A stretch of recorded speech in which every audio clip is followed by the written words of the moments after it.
Welcome back to another technical video. Today we're going to be going through your question, answering it, and hopefully finding that solution for you.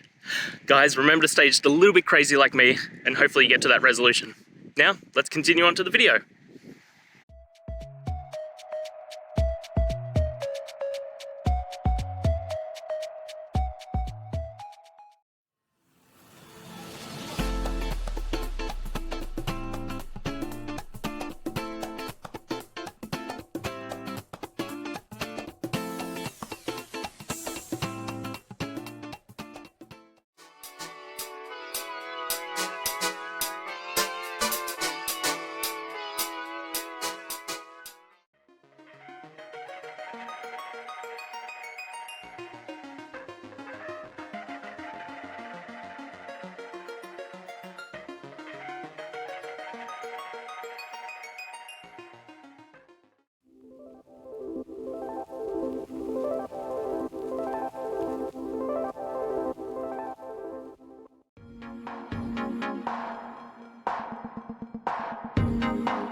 And that's it, guys. I hope those questions and answers really helped solve that solution for you.